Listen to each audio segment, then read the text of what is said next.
you are probably using RAM-7 this season, but what if I told you you can use Type 25 as well? Type 25 is a consistent 4-shot till nearly 15 meters with 210 milliseconds time to kill, and we can extend 210 milliseconds time to kill till nearly 25 meters by aiming above the waist, which is a forgiving hitbox. Accuracy supports us within this range as bullet spread is tight enough to beam people off of head glitches, and recall is manageable within this range and wouldn't cause a loss of accuracy yet. More on recall in a bit. Type 25 has an advantage over RAM-7. It does not have bullet speed, so our bullets hit the enemies instantly, thereby giving us consistent time to kill over any range. Effective range is still 36 meters, and we get 280 milliseconds time to kill as long as we hit 3 shots above the waist, which will be consistent, and beyond I won't recommend taking gunfights, not only due to time to kill, but accuracy becomes an issue, mainly due to recall. And now is a good time to leave a like and comment something nice to help support the video.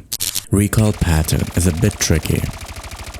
It goes up, right, up in 5 stages. At the beginning, do just pull down and learn to beam the initial few bullets, as most gunfights will end during the first couple of bullets. Then start pulling towards the left as we shoot more bullets. And finally, just pull down to end the spray. Recall is not smooth, especially when we compare to RAM-7, which is such an easy beam. And beaming with Type 25 needs more attentive recall control than mindlessly spraying with RAM-7 and still being able to beam it easy.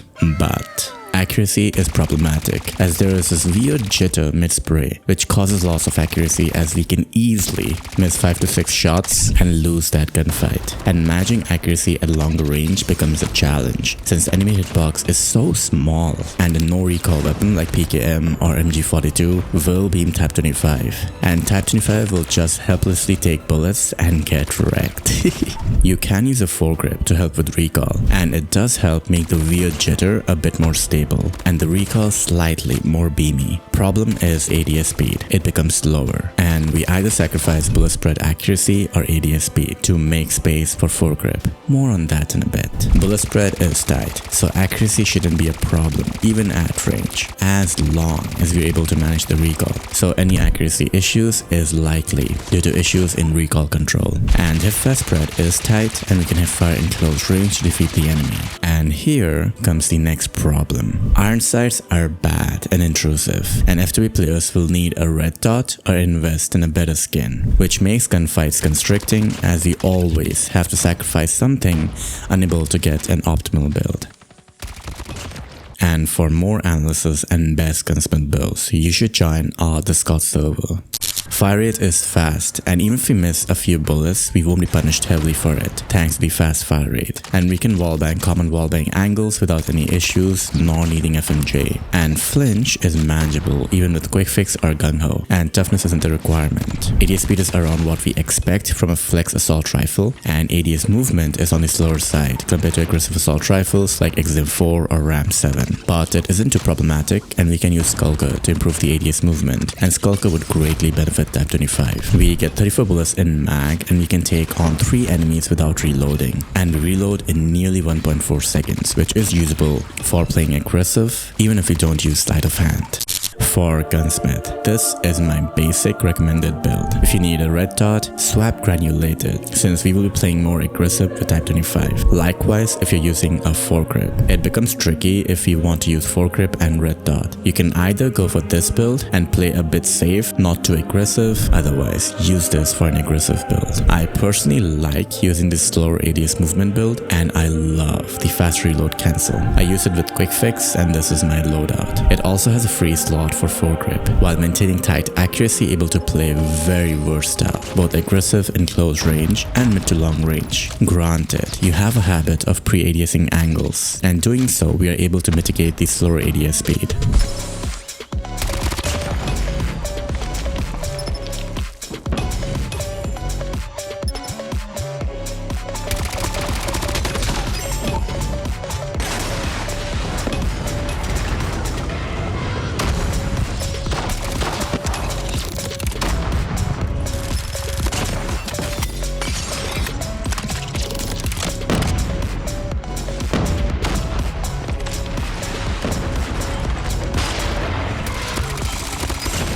And if you're fine with a bit slower ADS speed, I like the ADS movement build as well, and use this with the red dot. And red dot plus foregrip is a bit tricky, but you can go for this build, and that covers most of the good builds. Do help support me by donating so I can bring out more consistent content. I'd appreciate that very much. Thank you.